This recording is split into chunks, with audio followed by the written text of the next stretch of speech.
कांकेर जिले के छोटे बेटिया क्षेत्र के अंतर्गत जंगल में बड़ी मात्रा में नक्सलियों की उपस्थिति की सूचना पर डीआरजी और बीएसएफ की संयुक्त पार्टी ने जंगल में धावा बोला और मुठभेड़ में 29 नक्सली मार गिराए।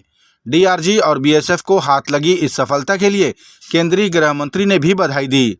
मुठभेड़ के बाद जवानों ने आधुनिक हथियार और नक्सली सामग्रियां बरामद की। कांकेर में बस्तर आईजी पी सुंदरराज ने पूरे मामले की जानकारी दी। जैसा नॉर्थ बस्तर डिवीजन कमेटी का शंकर, ललिता और जैसा पीएलजी फॉर्मेशंस का जो सीनियर कैडर से लगभग 50 करीबन का जो उपस्थिति का सूचना के आधार पर ही अभियान संचालित किए गए थे। अभी टोटल 29 डेड बॉडी रिकवर की गए थे। संभवतः उसमें और भी कई माओवादी कल की मुठभेड़ में जो घायल हुआ होगा या जैसा परिस्थिति का मौका उठाकर फिर कई जंगल में आड़े लेकर चित्र भी हो गई होगा। आसपास रीइंफोर्समेंट टीम उसको भी तलाश कर रहा है। जैसा ये भी जो भी जानकारी मतलब अभी प्राथमिक जितना भी हमारा पास जो इनपुट उस हिसाब से हम डिस्क्लोज कर रहे हैं। जैसा जैसा फील्ड से और भी जैसा रीइंफोर्समेंट टीम से कुछ और जानकारी मिलेगा और भी जो स्थानीय सूत्रों से हमको जानकारी मिलेगा उस हिसाब से और सटीक जानकारी समय समय पर आती रहेगी जिसको हम शेयर करेंगे। छत्तीसगढ़ के कांकेर जिले में हुई नक्सली मुठभेड़ के बाद राजनीतिक बयानबाजी भी शुरू होने लगी थी।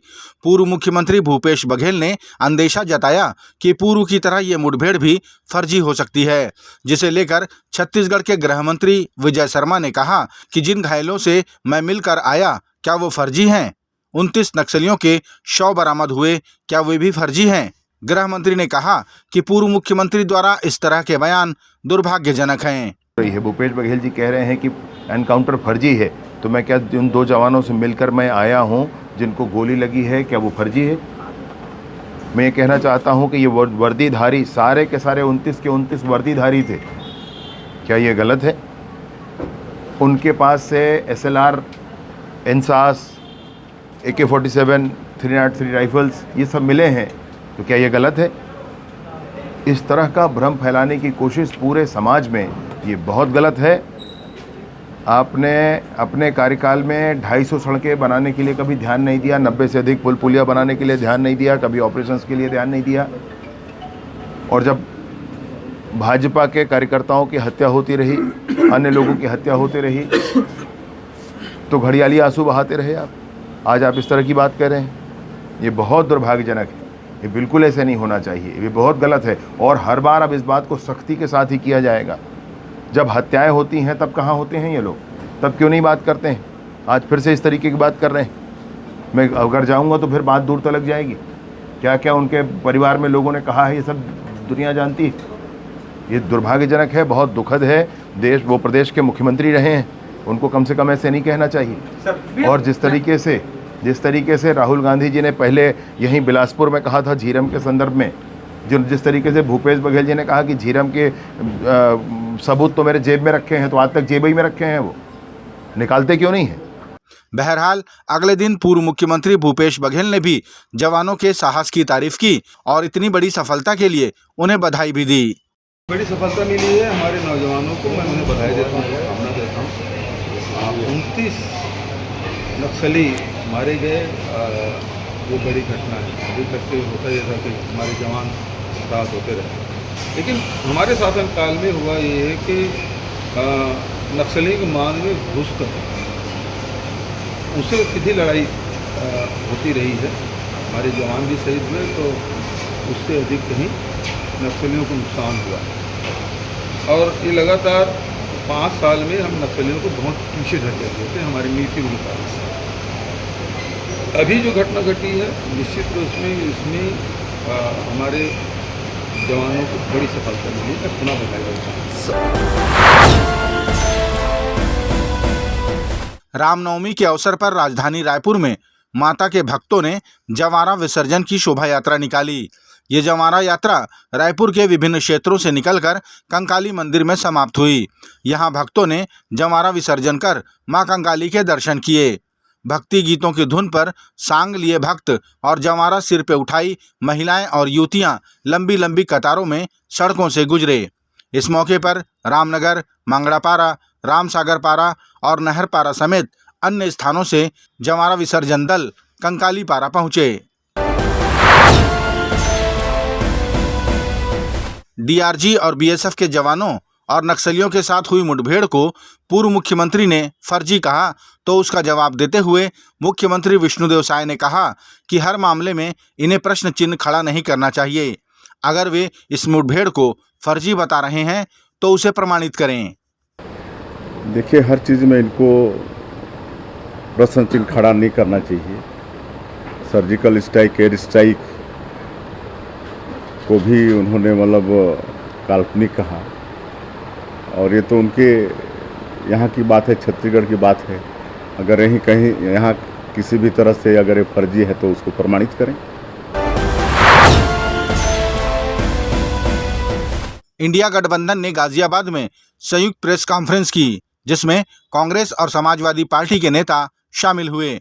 प्रेस कॉन्फ्रेंस के माध्यम से समाजवादी पार्टी के नेता अखिलेश यादव ने कहा कि इंडिया गठबंधन उत्तर प्रदेश के गाजियाबाद से गाजीपुर तक भाजपा का सफाया करने का काम करेगा।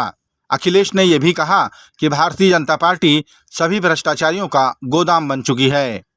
इस बार भारतीय जनता पार्टी को गाजियाबाद से लेकर के गाजीपुर तक इंडिया गठबंधन सफाया करने का काम करेगा।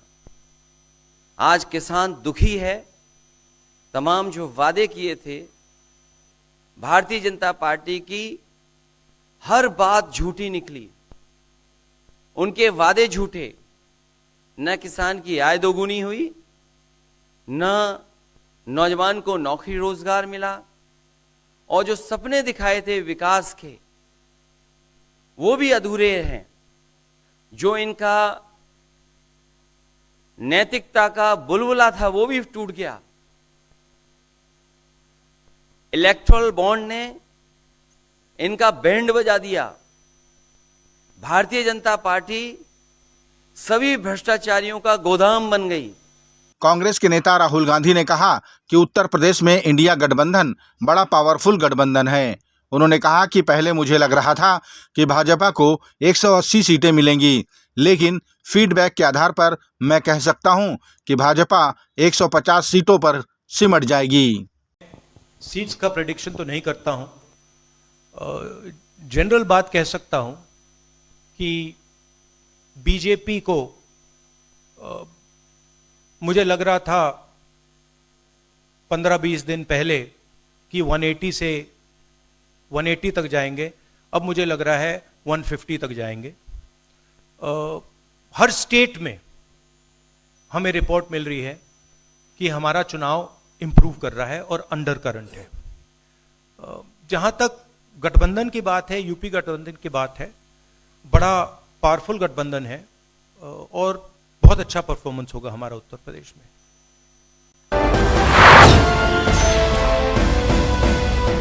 छत्तीसगढ़ के मुख्यमंत्री विष्णुदेव साय ने कहा कि सरकार भी चाहती है कि खून खराबा न हो। अगर नक्सली बंदूक छोड़कर मुख्य धारा से जुड़ना चाहेंगे तो चर्चा के लिए हम तैयार हैं। मुख्यमंत्री ने बताया कि संवेदनशील गांवों में सरकार की सभी योजनाओं को पहुंचाने के लिए नियल नेनालार योजना बनाई गई है। इसका मतलब आपका अच्छा गांव।